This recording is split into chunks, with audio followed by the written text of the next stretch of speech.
Generalmente lo que hace este sentido es transformar ondas sonoras en un impulso, en un potencial de acción, que ese posteriormente va a subir hasta el sistema nervioso central y podemos interpretarlo. Entonces, el sentido de la audición generalmente y anatómicamente está dado por tres estructuras: oído externo, oído medio y oído interno.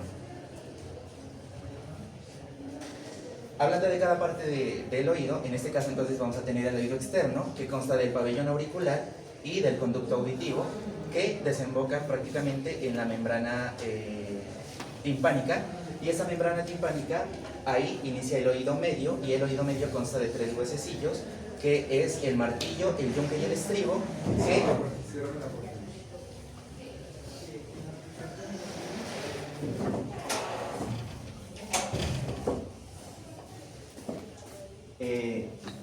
entonces decía que el oído medio está constado por los huesecillos del martillo, yunque y estribo, y estos conectan con la ventana oval, que prácticamente es lo que contiene ya el oído interno, que consta de el caracol o cóclea y los conductos semicirculares.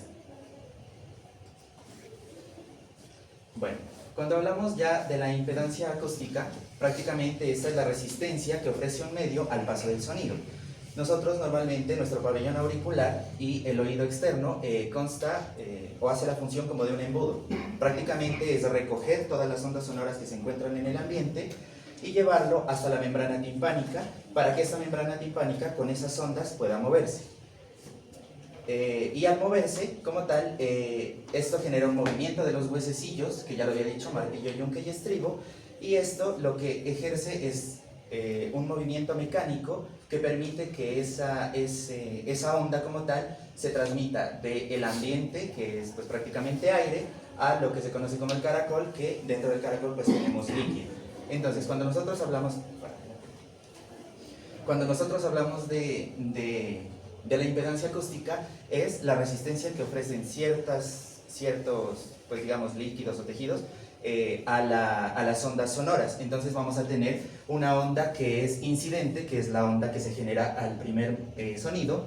Esta onda va a llegar a una estructura, por ejemplo el tímpano, y en el tímpano va a crear dos ondas diferentes. Una onda que es reflejada, que es cuando la onda incidente rebota sobre el tímpano, y esta onda reflejada pues es el sonido que no se capta pero que rebota hacia otro lado, hacia sentido contrario. Y la onda transmitida, que es lo que permite que esa onda incidente atraviese, en este caso al tímpano, y se genere una segunda onda. Bueno, cuando nosotros hablamos de que el oído medio es el que permite que, es como el intermediario entre la onda que se genera en el espacio y que esa onda se replique en la cóclea como tal o en el líquido de la cóclea, entonces vamos a tener diferentes intensidades de sonido. ¿Ya? Pueden haber unos sonidos más fuertes, unos sonidos más débiles, o unos sonidos más agudos, o unos sonidos más graves. Entonces, lo que hace el oído medio a través de los huesecillos y de unos músculos que son importantes, como el músculo tensor del tímpano o el tensor del músculo estapedio, entonces lo que van a hacer estos es que si le llega un sonido fuerte como tal al tímpano, este no se pueda replicar con la misma intensidad y no pueda ocasionar daños como tal en la cóclea o en las estructuras que contiene la cóclea.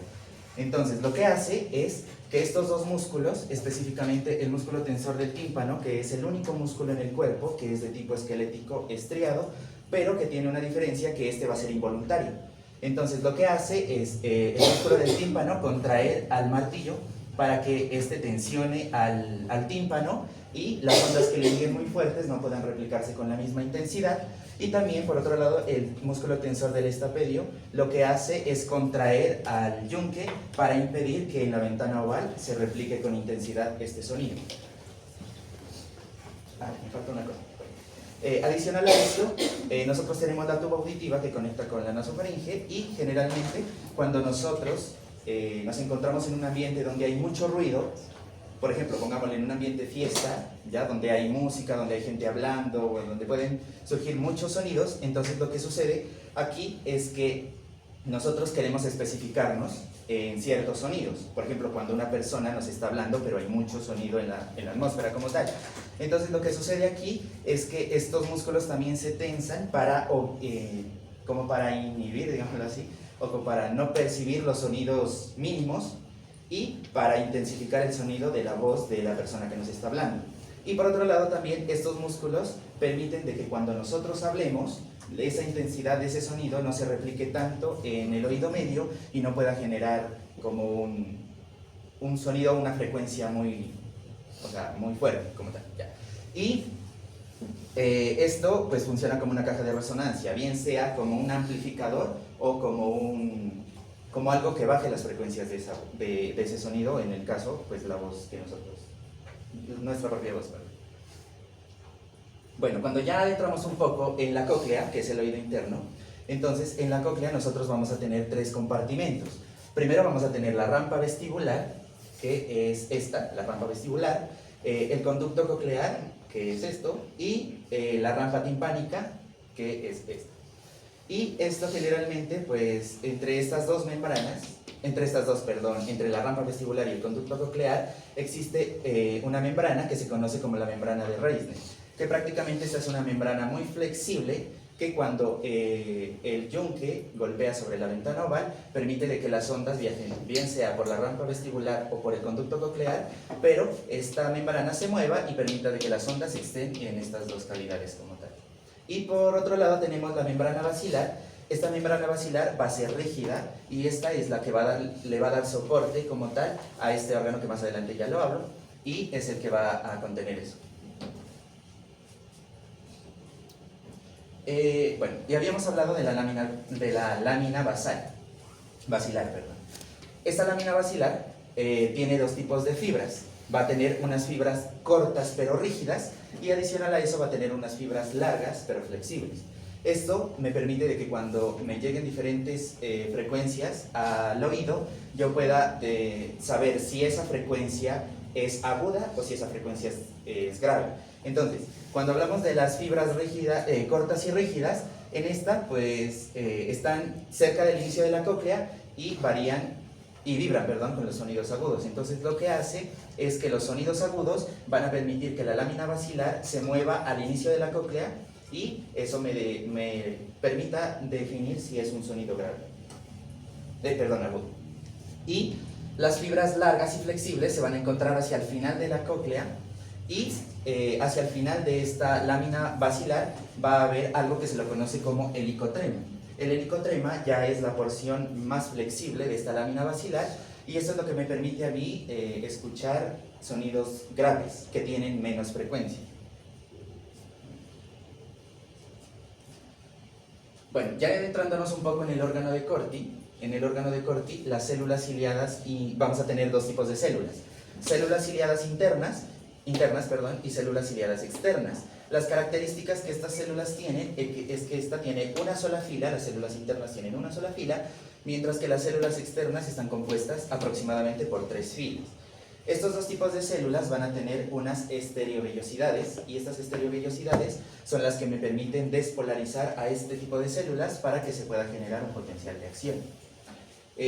Bueno, las células ciliares internas, entonces, son las que escuchan realmente. Entonces, ¿qué quiero decir cuando se escucha realmente? En un inicio no se conocía exactamente la función de las células externas, únicamente las de las células internas, que eran las que generaban el potencial de acción. Pero posteriormente ya se notó que las células externas son unas células moduladoras que prácticamente determinan la intensidad con la que las células internas van a escuchar. ¿A través de qué? De las estereovellosidades.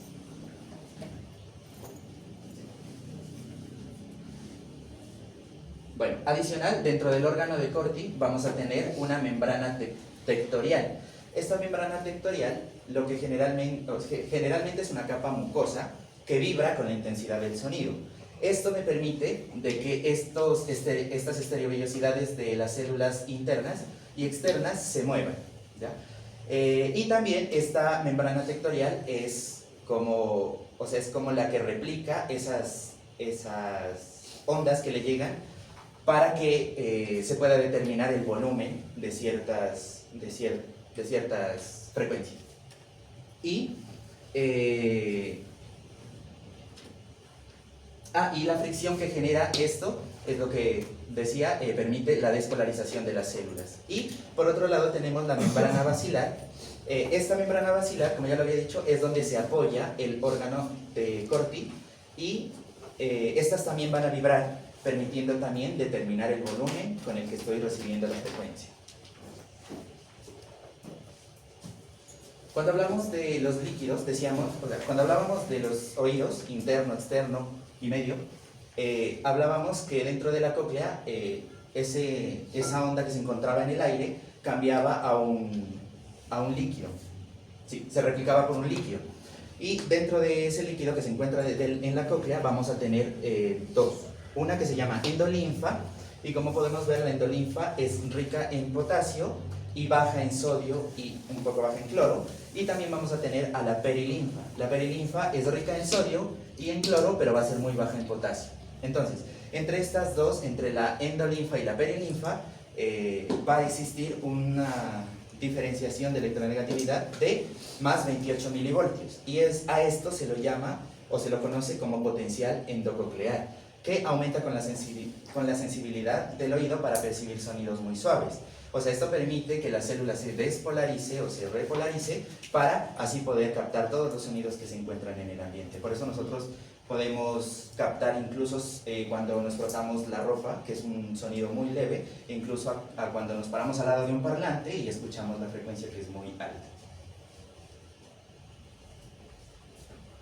Frecuencias y volúmenes. Entonces, en el tono del sonido depende del punto de la membrana basilar que vibre. Entonces habíamos dicho que la membrana basilar tiene dos porciones, digámoslo así. Una porción que es más rígida, que me va a permitir captar sonidos o frecuencias altas o agudas, y una porción basilar más flexible, que me permite captar sonidos más graves. Y el volumen con el que nosotros podemos captar, o la intensidad, esa depende de cuántas células ciliadas se activen. Habíamos dicho que la membrana tectorial es la que permite que los cilios se muevan, pero también la membrana basilar es la que también se va a mover, permitiendo de que más cilios o esterocilios de las células se muevan. Y entre más cilios nosotros movamos, va a ser más pronunciada el volumen con el que nosotros vamos a escuchar. Esto posteriormente se refleja en impulsos eléctricos que viajan al sistema nervioso central, pues al cerebro. El oído percibe cambios de volúmenes de forma directa, según la ley de potencia. Entonces, la ley de potencia era eso, o sea, entre más cilios muevo, más alto o más bajo, o si menos cilios muevo, con menos volumen voy a percibir los sonidos. Cuando nosotros hablamos de las vías auditivas y de la corteza, entonces nosotros vamos a recibir unas señales auditivas que viajan desde el nervio coclear hasta el tronco encefálico. Entonces, del nervio coclear viajan hasta el tronco encefálico y aquí hacen una sinapsis. Esa sinapsis la hacen en las estructuras del cuerpo trapezoide y del lemnisco lateral y colículos inferiores. Y desde aquí va a viajar hasta el tálamo. Y en el tálamo, esta corteza auditiva, en el tálamo lo va a dirigir hacia la corteza auditiva, en donde tenemos dos tipos de corteza, una corteza primaria y una corteza secundaria. La corteza primaria, la corteza primaria nos va a nuestro cerebro le va a decir que algo está sonando en el ambiente, ¿ya? O sea, simplemente la recepción del sonido. Pero mientras que la corteza auditiva primaria y secundaria. Y la secundaria es la que nos va a permitir definir qué tipo de sonido es lo que estamos captando. Por ejemplo, sabemos que hay un sonido, pero en la corteza secundaria vamos a saber si es de una guitarra, o si es de un piano, o si es que alguien nos está hablando, e incluso intentar descifrar qué es lo que la otra persona nos está diciendo. Y la localización del sonido. Entonces, nosotros, si bien tenemos el sentido auditivo en el lado derecho y en el lado izquierdo, entonces va a entrar el estímulo por cualquiera de estos dos lados, pero va a llegar a las células ciliadas en el oído y esto lo va a convertir en señales eléctricas. Entonces, esas señales van a viajar desde el nervio auditivo hasta el tronco encefálico. Y cuando llegan ahí al tronco encefálico se van a encontrar con el complejo olivar superior. Ese complejo olivar superior se va a diferenciar, o sea, va a tener una división. Una que va a ser lateral y una que va a ser medial. Entonces, en la medial compara el tiempo con el que el sonido llega a nuestros oídos como tal. Y en la lateral lo que va a hacer es a comparar la intensidad del sonido dependiendo desde el lado en el que me llegue. Si me llega por el oído derecho, si me llega por el oído izquierdo. Eso es como para ubicar en qué lugar está el sonido. Y esta información en el cerebro pues es lo que va a detectar si está sonando más fuerte del lado derecho, si está sonando más fuerte del lado izquierdo o de qué lado proviene este sonido. Y dentro de los tipos de sordera vamos a tener unas lesiones, digámoslo así, que me van a afectar este sentido. Entonces, según el lugar de la lesión, pueden ser conductiva o neurosensorial. Y también existen unas que son mixtas. Entonces, en esto, prácticamente la conductiva es cuando se genera una obstrucción en el conducto auditivo. Entonces, esto puede ser seroso o puede ser por diferentes otitis, como es la otitis externa, la otitis media o la otitis interna. Es muy importante la otitis media porque en la otitis media se da la inflamación del tímpano. Y cuando este tímpano se inflama, aumenta su grosor y eso impide de que pueda replicar las ondas que se encuentran en el aire. Incluso puede causar mucho dolor. En la neurosensorial ya prácticamente es cuando se ven afectados, por ejemplo, los cilios de las células de la cóclea, cuando se ve afectada el trayecto que recorren los nervios hasta llegar al cerebro.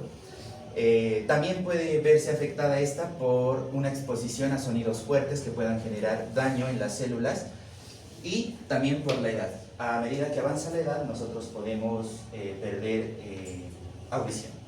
Y la mixta pues es una mezcla entre la edad o algún daño neurodegenerativo y entre alguna de estas infecciones. ¿Listo? Devuélvete yo le digo, al comienzo, suavecito, para, ahí está. Entonces, nuevamente, caemos en lo mismo.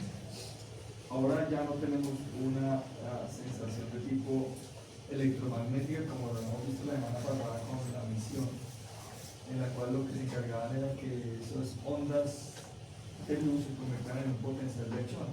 Ahora lo que tenemos son ondas iguales, pero de ondas de tipo sonoro, con una particularidad, y es que nos vamos a encontrar con varias zonas. Fíjate que es tan similar que si tú te pones a ver, entonces en la visión tiene que atravesar la conjuntiva y la córnea y el humor vítreo. Bueno, primero el humor acuoso, mejor el cristalino, el humor vítreo y para llegar a la retina. Y aquí pasa una cosa muy similar, fíjate tú. Entonces tiene que entrar por el oído externo, pasar por el oído medio con una cosa muy importante y el movimiento del tímpano y la unión entre los tres huesecillos. Que al final lo que hacen es terminar golpeando esa ventana oval, ¿cierto? Y la terminan golpeando dependiendo de qué, pues con la intensidad que usted capte el sonido, ¿cierto?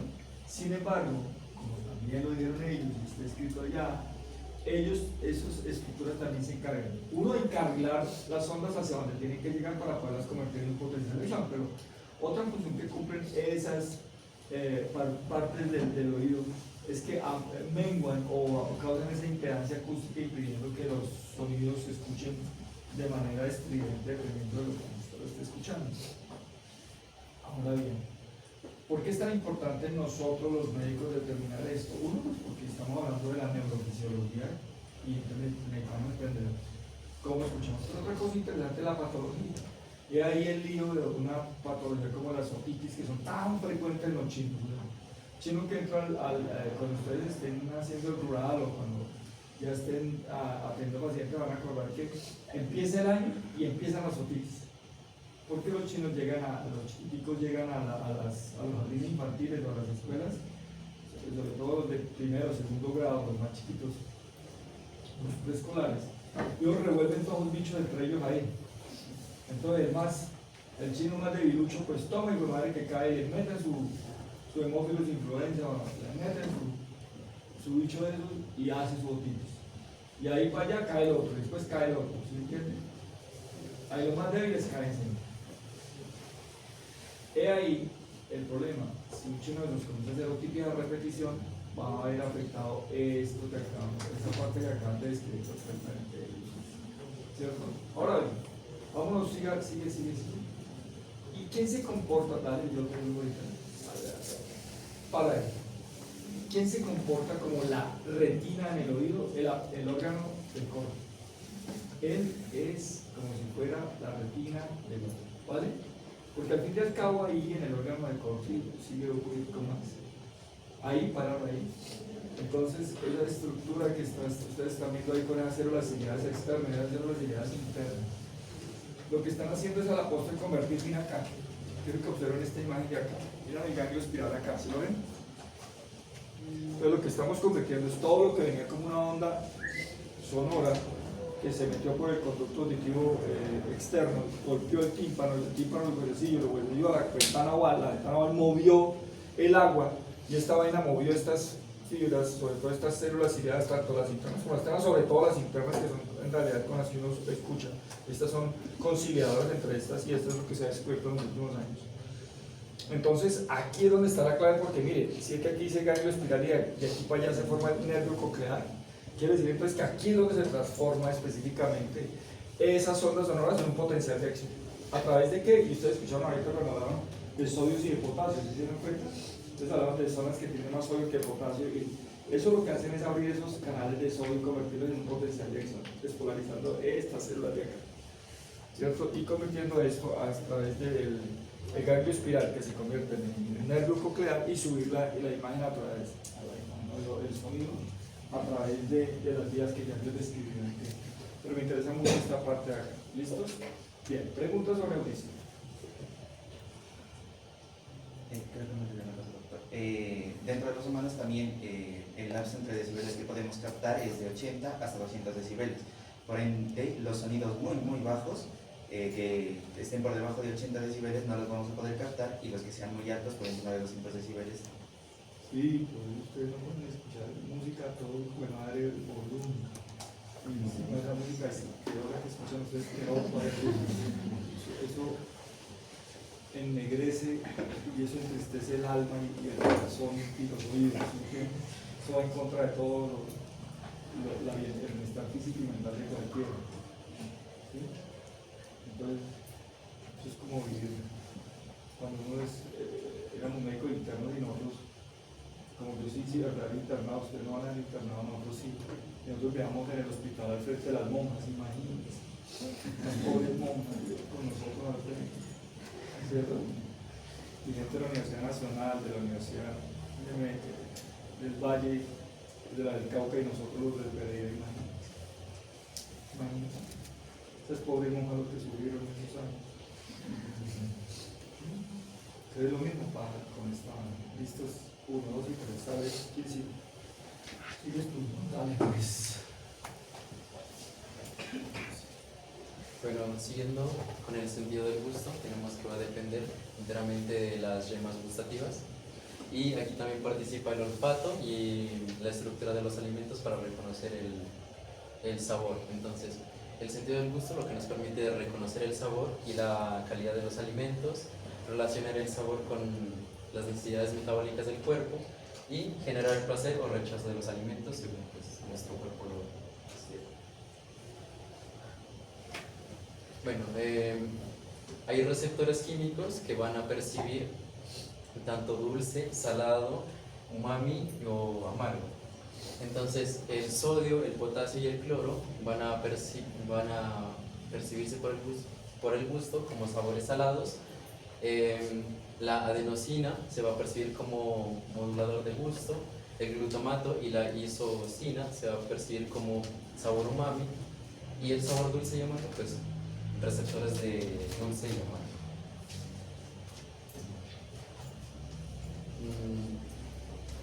Entonces hay unos receptores gustativos que son como agrupaciones entre 50 y 150 entre las papilas gustativas, entre 2000 y 500.000 papilas gustativas de la capa epitelial que están en la lengua, en el esófago, también en la parte proximal del esófago y en el paladar. La base inervada tiene también una base inervada por las fibras aferentes que van directamente pues, al cerebro donde se interpretan los sabores, y una superficie cubierta de microvellosidades y moco que permiten lubricar y percibir mayormente los sabores. Para que se sientan los sabores, el alimento debe ser lubricado y hay dos tipos de líquidos. Entonces, hay un compuesto hidrofóbico y hay un compuesto hidrofílico. El compuesto hidrofóbico se disuelve en el moco y aquí tenemos pues como las grasas. Y las sustancias hidrofílicas se disuelven en la saliva, como es el dulce o el salado. Y tenemos 5 tipos de sabores: el sabor amargo, el dulce, el salado o ácido y el umami o exquisito. El ácido o agrio. Ácido. Y el umami. El umami es muy delicioso. Muy delicioso. Sensaciones gustativas primarias. Entonces vamos a tener que el salado se da por el paso de iones sodio a través de un canal sensible de amilorida para despolarizar la membrana celular. Y también tenemos el sabor salado que se produce por la producción de iones hidrógeno por las células receptoras de la despolarización en 2 formas, que es una por la corriente a través de los canales sensibles de amilorida y el bloqueo de canales de potasio, o como el dulce, generado usualmente por compuestos orgánicos que se adquieren cuando las moléculas se acoplan con las proteínas G, que es la gustidulcina. Cuando se aumenta el AMP cíclico citoplasmático, se activa también la proteína A y esta bloquea los canales iónicos del potasio, haciendo que se despolarice la célula. Bueno, entonces el cerebro va a reconocer el sabor amargo como un mecanismo de protección o de peligro. Generalmente indica sustancias tóxicas o alcaloides que nos permiten proteger, por así decirlo, a nuestro organismo de algún peligro. Entonces, ¿cómo se da esto? Cuando el sabor agrio se une con los receptores de la proteína G, estos van a producir una serie de mecanismos que van a liberar una enzima que se llama la fosfolipasa C, que activa, o bueno, libera IP3, que es idol trifosfato, que va a liberar calcio, y este va a liberar neurotransmisores que se van a ir hacia el cerebro para interpretar el sabor amargo. Y el otro sabor es el umami, que está relacionado con la L-glutamato y algunos aminoácidos, y este tiene receptores glutanérgicos, y ese sabor es característico de las carnes, del queso curado y de la leche materna.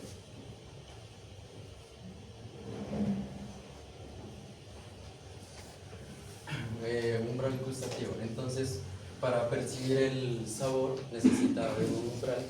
Pues hay unos alimentos que tienen una sensibilidad gustativa que nos hacen percibir mayormente los sabores, como es el sabor amargo, porque es de protección. Por ejemplo, tenemos el sabor agrio, que es detectable a concentraciones de ácido clorhídrico de 0.009 moles, y el sabor salado, como es el cloruro de sodio, que se puede percibir a concentraciones de 0.01 moles. El dulce es detectable a concentraciones de glucosa de 0.01 moles, y amargo, como la quinina, de 0.008 moles. El sabor amargo es más sensible, ya que es un mecanismo de protección, como ya lo había mencionado. Exacto, entonces usted va a clavar. No, pero esto es feliz tirando una vaina. No es lo mismo que usted meta la cuchara para robarse el helado como lo hacen ustedes, ¿cierto? Sin pedir permiso. A que usted meta la cuchara, ¿cierto?, para clavar un frasco de veneno. No, pues el organismo rápidamente lo va a detectar, y ese valor es muy interesante de verlo. Ese 0.00008 molar versus un 0.01 molar del salado o 0.01 molar del dulce. Es mucho más fácil detectar los sabores amargos o dulces que lo que uno utiliza diariamente a detectar un sabor amargo, que por lo general son los tóxicos y que inmediatamente nos obligan a nosotros a vomitar. Va de la mano la protección. 1, el sabor amargo. 2, las náuseas y el vómito para impedir que el cuerpo siga ingiriendo algo que no le va a causar beneficio. ¿Estamos de acuerdo? Sigue pues.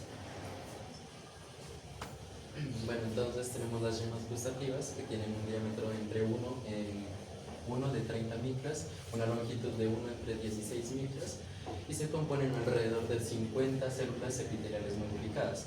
Estas también van a tener unas células de soporte que van a estabilizar a la yema gustativa y tienen en su parte basal tienen unas células madres que van a proporcionar una regeneración constante de estas yemas gustativas. También va a tener unos gránulos neurotransmisores que van a proporcionar, o bueno, que van a informar al cerebro de que se está recibiendo un nuevo estímulo de sabor.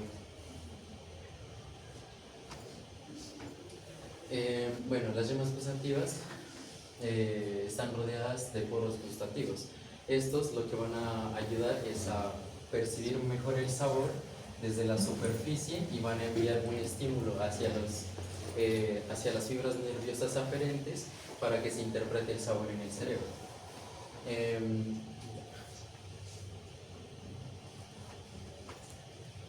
Bueno, la lengua tiene diferentes tipos de células, pero las principales son las fungiformes, caliciformes y foliadas. Entonces, las caliciformes están ubicadas en la parte posterior de la lengua y van a percibir mayormente pues, el sabor agrio, el sabor amargo. Y en la parte anterior vamos a tener las foliadas, las cuales van a percibir mayormente el dulce, y las fungiformes que están en el borde externo de la lengua van a percibir mayor el salado. Entonces, a medida que nosotros vamos creciendo, vamos perdiendo mayor yemas gustativas, por lo que los niños perciben mejor el sabor de agrio o ácido, porque tienen mayor partículas gustativas. Y también el sabor dulce.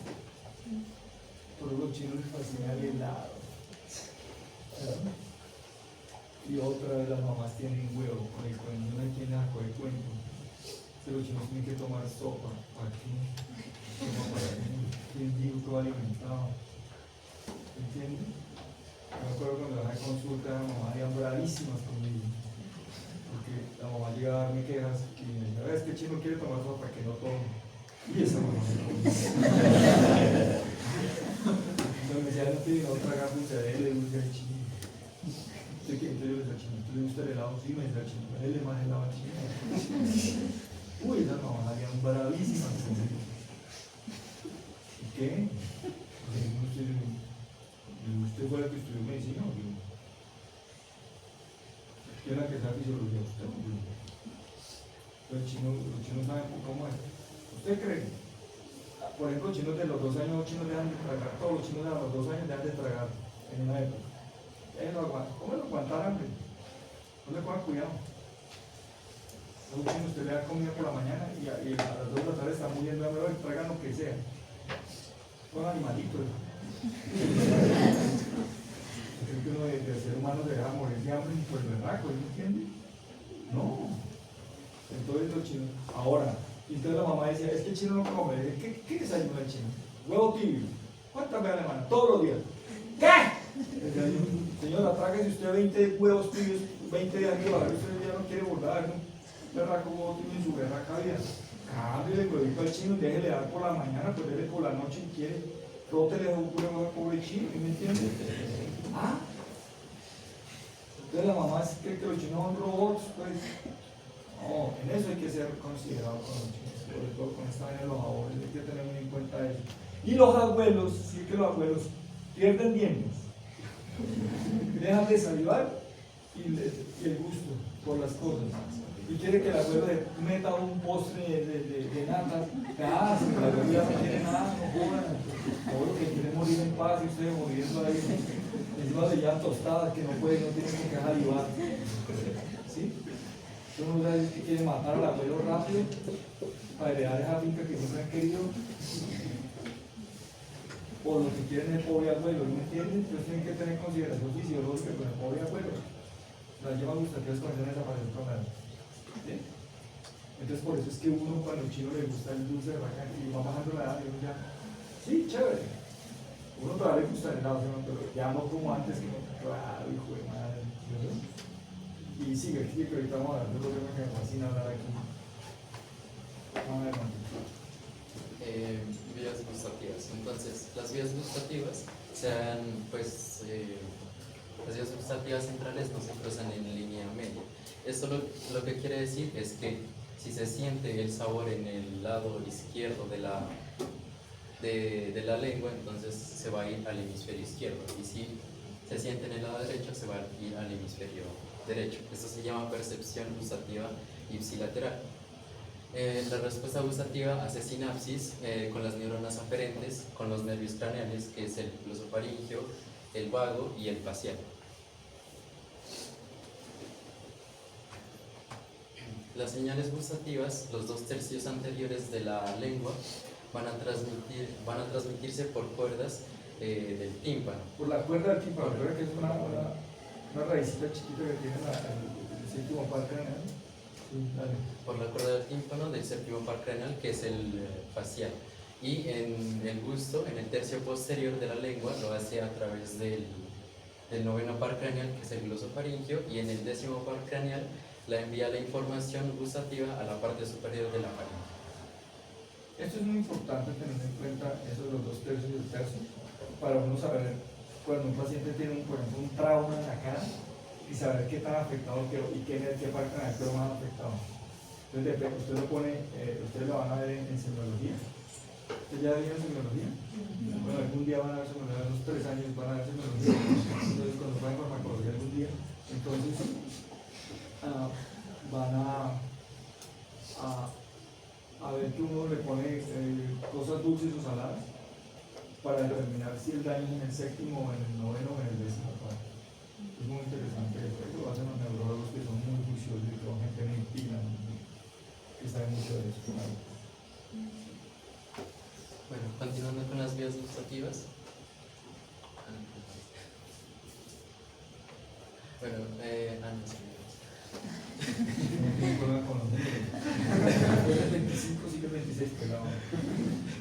Bueno, la información del gusto viaja desde la lengua hasta el bulbo raquídeo, donde se hacen las primeras sinapsis en el núcleo, que es el núcleo hasta solitario, bueno, en el núcleo del estado solitario. Luego sube al tálamo, que actúa como centro de relevo, y finalmente llega a la corteza gustativa, el cerebro, ubicada en el lóbulo parietal y en el área insular, donde se reconoce el sabor, donde podemos saber qué tipo de sabor estamos reconociendo.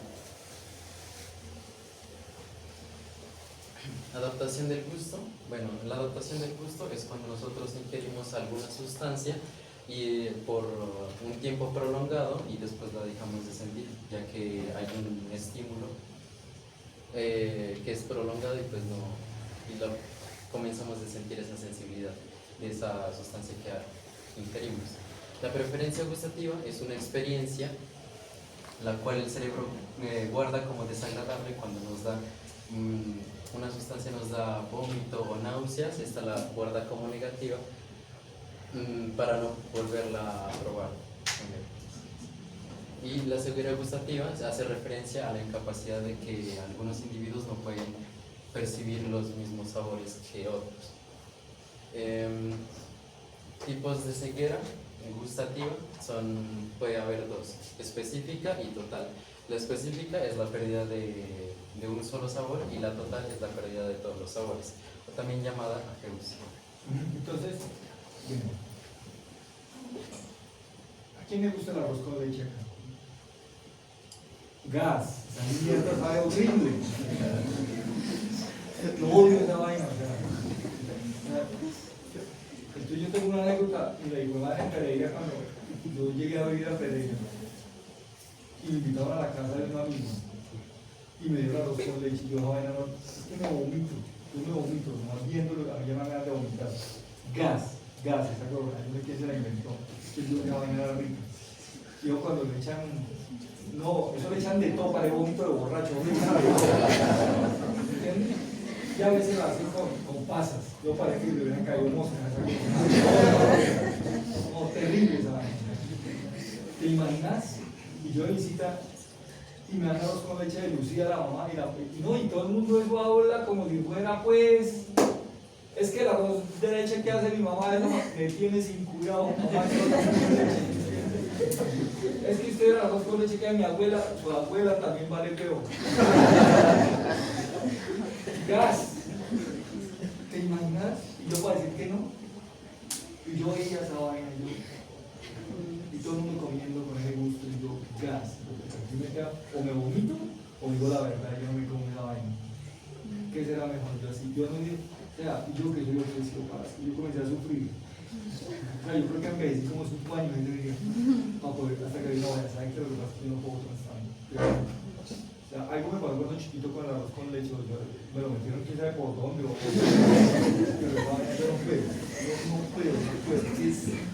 yo no puedo, yo no he visto una persona que tenga tanta aversión por una cosa como esta. O lo típico es cuando los chinos los obligan, por ejemplo, a comer las ensaladas, ¿no? Entonces, la remolacha. Entonces, los chinos no quieren caer a... Yo no sé las mamás, ¿por qué son tan tercas? Pues si no quiere adaptarse a la remolacha, no le dé remolacha al chino. Pero hay una cosa, es que ustedes están muy jóvenes todavía, están muy niños. Pero uno con el paso del tiempo vuelve y come las cosas. Por ejemplo, a mí me gustaban las habichuelas cuando chiquito, pero ahora me las como fascinado. ¿Sí entienden? No. Pero con el arrocito con leche sí se lo puede. ¿Sí entienden? Eso es lo que se llama aversión. Y las cegueras gustativas, pues, ojo aquí con la ageusia. Miren lo que pasó en pandemia, ¿se acuerdan? Muchos de los pacientes con COVID hicieron ageusia, ¿cierto? Y va de la mano con lo que yo voy a exponer ahora. El sabor va de la mano con el olor, ¿cierto? El gusto va de la mano con el olfato. ¿Sí o para qué? Entonces, yo les digo a ustedes, ahorita, si huelen el pan recién hecho, entonces ustedes inmediatamente van a ver el pan. Esta empieza la fase cefálica, ¿cierto? Con la secreción se pequeña, porque todo va de la mano. Todo va de la mano. ¿Sí? Muy bien, dale pues. Bueno, en cuanto al sentido del olfato, el sentido del olfato nos va a permitir detectar y reconocer los olores del ambiente mediante una percepción de sustancias químicas volátiles. Estas van a entrar por nuestra nariz y van a cumplir unas funciones importantes como la de identificar alimentos, percibir peligros y participar en la sensación del gusto junto con el olfato. Esta va a estar relacionada también con las emociones y los recuerdos y nuestra conducta alimentaria. En cuanto a la anatomía, vamos a tener la nariz, se va a conformar por un vestíbulo nasal, vamos a tener la presencia de 3 cornetes, el cornete inferior, medio y superior. El cornete inferior y el medio van a estar relacionados con lo que es la vascularización y el cornete superior con la irrigación, en donde se va a ubicar el bulbo olfatorio o el tracto olfatorio, que lo vamos a ver a continuación. En una forma más amplificada vamos a encontrar el bulbo olfatorio, como lo podemos ver en la imagen. Esta es la parte de la nariz donde las moléculas del olor van a ser captadas por los receptores y van a ser convertidas en impulsos nerviosos que el cerebro los va a interpretar como olores. Esta va a tener una área superficial de 2,4 centímetros cuadrados y vamos a tener abajo una capa mucosa, unos cilios olfatorios, unas células olfatorias, las cuales van a estar revestidas por unas células de sostén, una glándula de Bowman, la cual va a atravesar toda la mayoría del bulbo olfatorio, y también tenemos un glomérulo y una célula mitral que van a ser las encargadas de enviar la señal hacia el tracto olfatorio.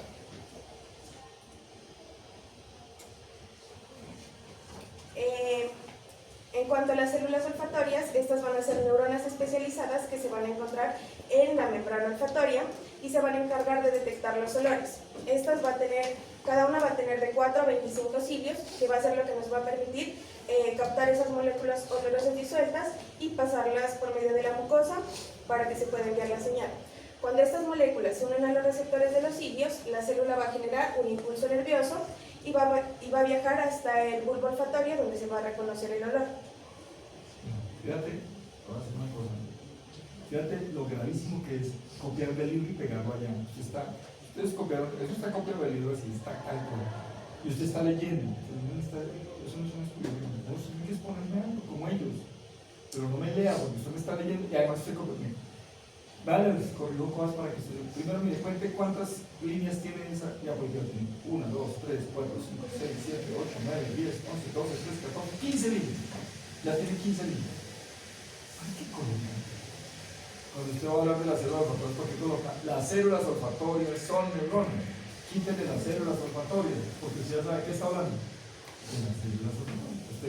Para que ustedes cuando hagan sus diapositivas para cualquier cosa, no repitan. No vale la pena. Porque entonces para eso fue copia y pega. Por ejemplo, en el texto se copia. Siga pues. Pero explíqueme que usted, yo sé que usted entiende.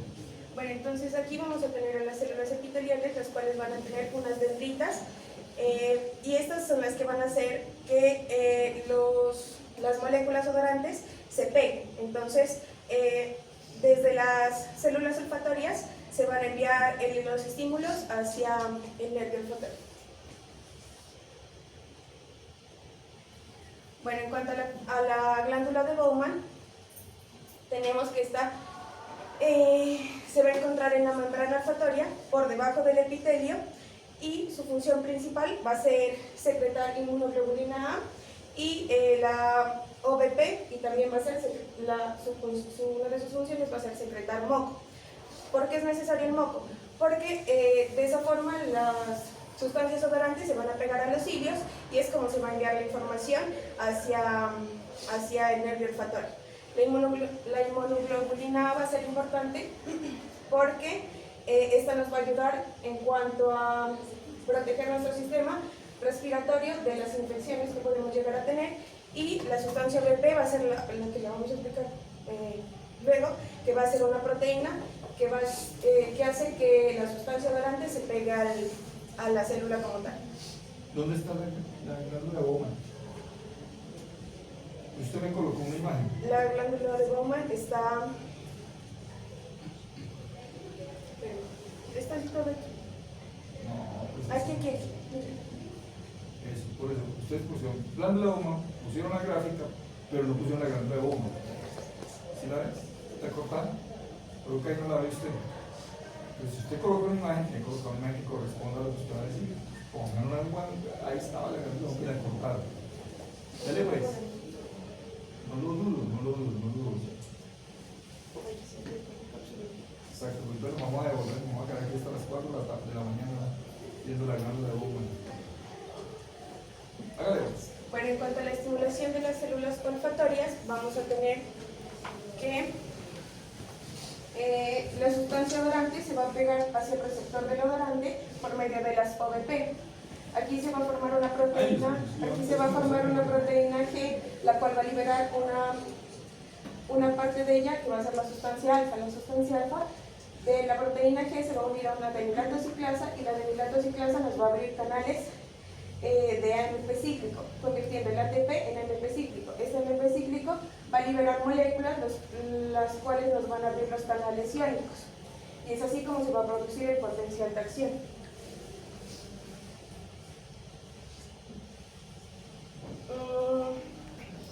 En cuanto a las características de las sustancias odoríferas, tenemos que esto se va a dar a través de la respiración por sustancias volátiles. ¿Qué es una sustancia volátil? Esta es aquella que puede pasar fácilmente del estado líquido a un estado sólido, al estado gaseoso, en una temperatura ambiente, como por ejemplo las lociones. Esta sustancia debe poder ser inhalada por nuestra cavidad nasal y debe ser hidrosoluble y liposoluble, para que sí pueda atravesar la mucosa y pueda ser captada por los receptores odorantes.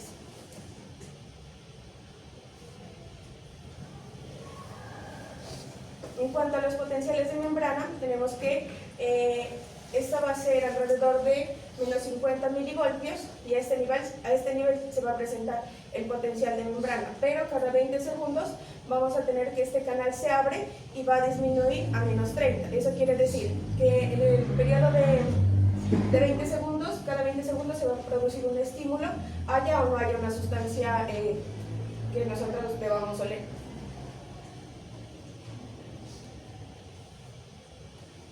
En cuanto a la adaptación de los receptores olfatorios, bueno, como ya lo expliqué anteriormente, se va a unir mediante el OVP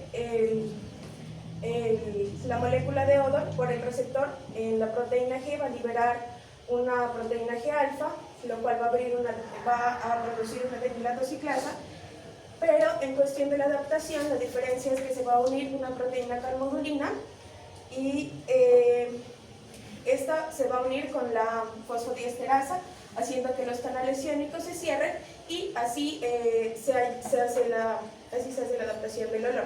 Pero entonces en este paso, al cerrarse los canales de calcio y de cloro, la célula se va a hiperpolarizar y no se puede cerrar por completo, sino que se abren canales de sodio y van a pasar moléculas más pequeñas, haciendo un buffer de calcio.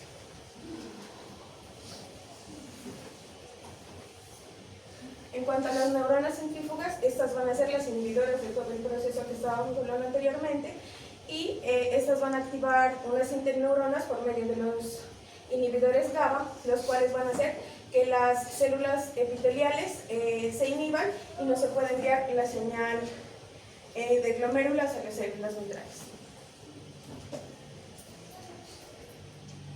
Vamos a tener, bueno, en el pasado se decía que teníamos unos olores primarios que nos definían como alcanforado, almizclado, floral, mentolado, etéreo, picante y pútrido, pero se han hecho estudios en los cuales se detectan más o menos 100 olores primarios y nosotros tenemos la capacidad de codificar alrededor de 1000 sabores diferentes a estos. También tenemos olores, qué pena. También tenemos la ceguera olfatoria para sustancias específicas, que es la capacidad de que unas personas puedan sentir unos olores y otros olores no puedan ser sentidos, como por ejemplo la androsterona, que es un componente del cuerpo humano que se da cuando sudamos mucho, y hay personas que lo perciben y otras personas que no lo pueden percibir.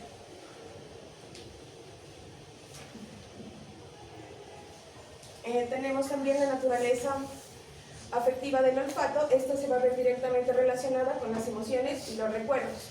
Entonces vamos a ver que tenemos olores que nos recuerdan a nuestra infancia, pueden ser buenos o malos, y esto nos hace cogerle afinidad o rechazo.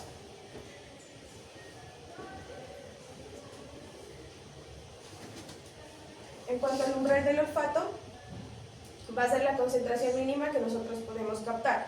En el caso del gas, el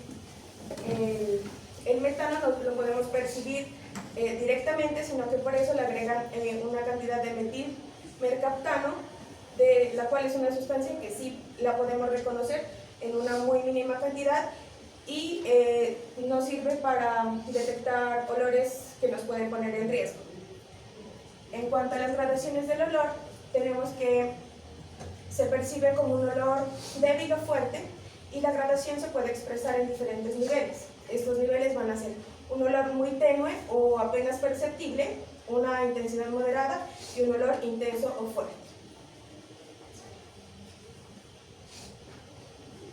Vamos a tener dos vías olfatorias, la cual va a ser medial o arcaica y lateral antigua, que se divide en lateral antiguo y lateral moderno.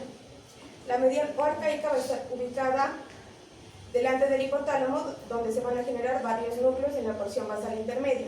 Esta se va a asociar más con respuestas emocionales, intuitivas y fisiológicas, como lo son el hambre y la salivación. En la lateral antigua, esta se constituye desde la corteza piriforme y la porción cortical de los núcleos amígdalos. Está más relacionada con el hipocampo y con el tema de la memoria. Y en la lateral moderna, esta se va a encargar de analizar los olores, pero esta área llega al dorso medial del tálamo y al cuadrante latero posterior de la corteza prefrontal. Esta va a ser la que nos va a hacer reconocer los olores conscientemente.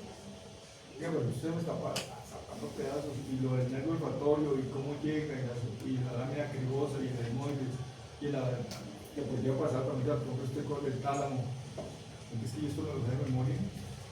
No, hágale porque quedó la mitad de la vía olfatoria. Bueno, en cuanto a la vía olfatoria, miren que todo el mundo ha dicho, en la visión todo el mundo está, en la audición tal, pero no, ustedes otros son la mitad de tiempo.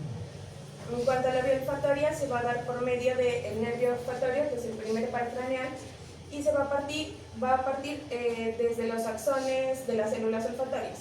Estas van a atravesar la lámina cribosa del etmoides y van a llegar al bulbo olfatorio gracias a una sinapsis que se va a dar en el ganglio.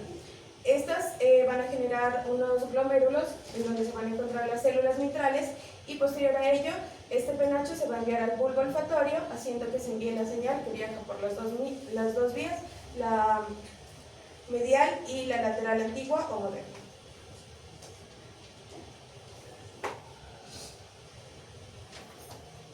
Tenemos unos trastornos del olfato, en el cual tenemos la anosmia, que es la pérdida total del sentido del olfato.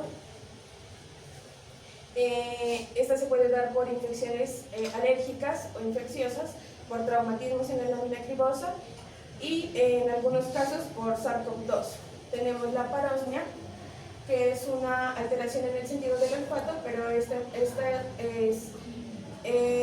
cuando reconocemos un olor, lo habíamos reconocido como un olor bueno y luego le cogemos rechazo, el sentido del olor ante nosotros cambia. Tenemos una crisis anunciada del lóbulo temporal, lo cual es conocida como una obra olfatoria. Es un olor, es la alucinación que le dan los pacientes antes de tener una crisis epiléptica. Y también tenemos las enfermedades neurodegenerativas, como en este caso es el Parkinson, en el cual los pacientes que posteriormente van a presentar Parkinson van a tener una pérdida del olfato.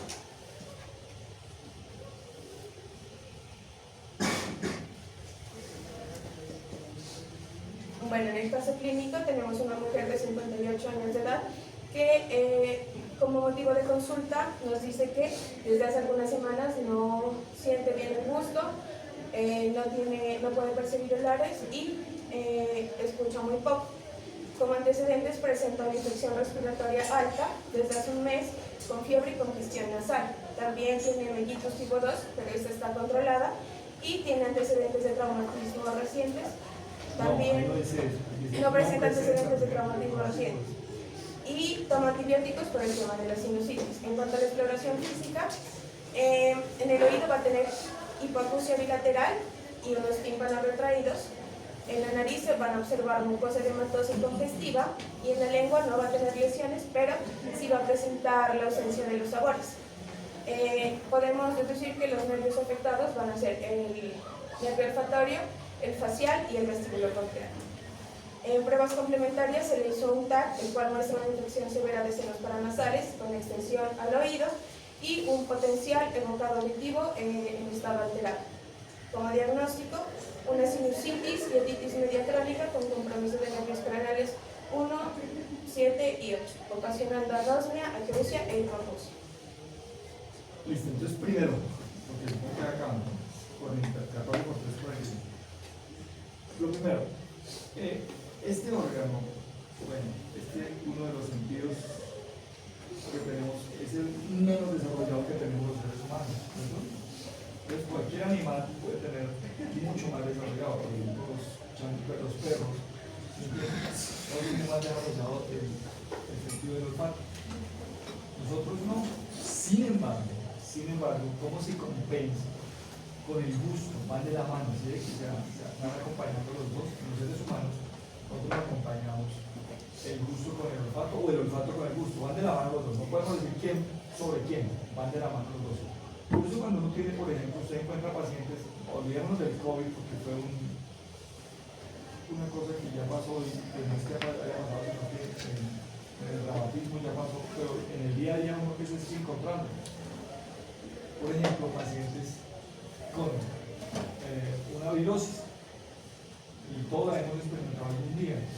una gripa bien bacana. Y uno comienza a perder el sentido del gusto, pierde el sentido del olfato, el pan de la mano, no quiere saber de nada y la comida no le sabe a nada y no le huele a nada. Eso impide que usted pueda degustar la comida con él. Eso por un lado. Segundo, ¿se acuerdan de la dermoides y la lámina cribosa? Entonces, ojo con los pacientes, por ejemplo, los que ponen de macho y le dan en la jeta. Pues uno no pelea, uno debe ser cobarde toda la vida, ¿me entiendes? Como yo. Uno busca el problema a nadie. ¿Me entiendes? ¿Por qué? Porque si se pone el gallo y le dan en la jeta, le parte la nariz y el paso le llevan, acuérdense que la lámina cribosa es un huequito. Y cuando se le parten, guácate y la llevan, rompen eso que ellos, por eso les decía yo que ya comido ese pedazo que me parece importantísimo. Porque ahí es donde se va a formar el bulbo olfatorio. Por eso los boxeadores, cuando usted atiende a pacientes boxeadores, ellos huelen un poquito por la cantidad de trauma que han recibido en la nariz, se han roto, que eso a partir de la ruptura de la lámina cribosa de los moldes. Un trauma craniosofágico severo puede ocasionar ese tipo de cosas. Entonces, una de las secuelas que puede tener el paciente es que deja de oler, comienza a tener ese tipo de cosas. Las mujeres embarazadas, no lo olviden. Las mujeres embarazadas hacen una cosa que se llama cacosis, comienzan a enredar los olores. Comienzan a enredar los olores. Entonces no identifican bien los olores o comienzan a echar la culpa a cosas que huelen mal cuando no huelen mal. Es simplemente por el juego hormonal. Los estrógenos y progestágenos y la placenta y las secreciones placentarias hacen que afecten el sentido del olfato. Recuerden que los que están allá arriba, el hormón que por allá arriba se trae a la hipófisis. Entonces, ese tipo de cosas tienen que relacionarse desde el punto de vista clínico para poder. Lo otro no es muy sencillo, ¿verdad? Y vuelve a jugar el mismo papel, pero en un sentido. Por eso ya hablaba de la proteína odorante, que es la que capta eso, la que lleva y el moco que atrapa y estimula a las células bipolares para que conviertan un potencial, en este caso, un olor, lo conviertan en un potencial de acción y lo tienen hasta la cooperación. ¿Listos? Preguntas, please. Sobre los tres sentidos que vimos hoy. Dime. Con respecto al gusto, hay personas, por ejemplo, que tienen el gusto fino, que saben diferenciar, como decir, comidas, los sabores. ¿Tiene que ver algo fisiológico con ese aspecto? Igual con el oído. Sí. Bueno, aquí hay varias cosas, ¿no? Viene otro aspecto, ¿se hacen o nacen? Por ejemplo, hay una cosa que se llama tener un oído universal, ¿cierto? Entonces son, por ejemplo, Charlie, ¿cierto? ¿Cuál Charlie de todos? ¿Charlie Cardona? No. Charlie. ¿Cuál Charlie? No. Argentinos. Un poco crazy. Sui generis. ¿Cierto? Entonces, este man tiene oído, los manes se cae una cuchara y se cayó en ro no. ¿Cómo se llaman las? Do, re, en do, re, cayó en rema, en re. Yo ni siquiera sé cómo una cuchara para que los manes sepan que la cuchara cayó en re. ¿Me entiendes? Los manes son genios, pero nacen solamente con eso. Y luego pasan, por ejemplo, los enólogos, la enología del estudio y el saber degustar el vino, o los catadores de café, por ejemplo. ¿Sí? Entonces la pregunta es, ¿se hacen o no hacen? No, ya tienen una sensibilidad mayor por los umbrales que ellos tienen distintos, pero además tienen que entrenarse.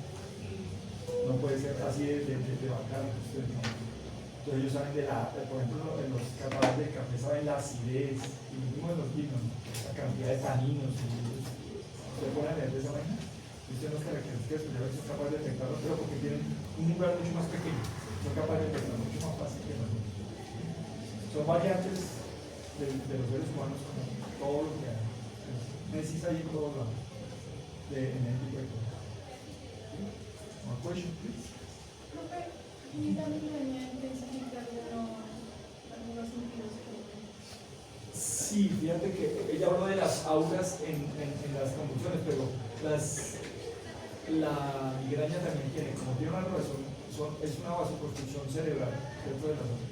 Entonces, en ese mismo momento en que se afectan esos vasos cerebrales, afectan algunas áreas de la corteza cerebral que están implicadas, por ejemplo, en el olor o en ver cosas, ¿cierto? Eso es lo que se llama las auras. Por eso algunas tipos de migrañas se presentan con ver fosfenos o con los pitidos o algunos olores específicos, pero más en las convulsiones en la migraña. More question, please. ¿Cómo lo presentando una persona que pierde una persona que pierde la vista? ¿Qué le va a mejorar realmente el oído? Simplemente compensatorio.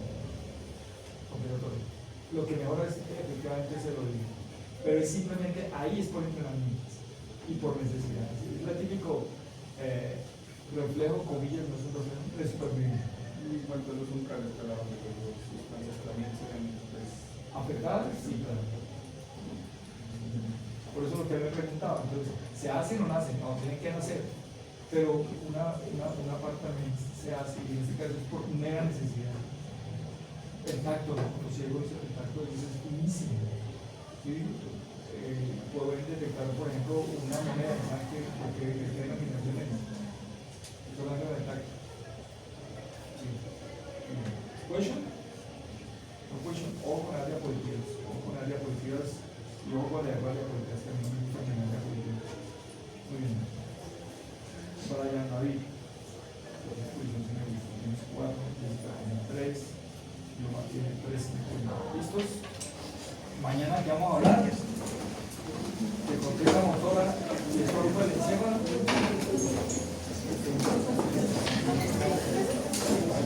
Está listo. Vamos con las diapositivas. Sí,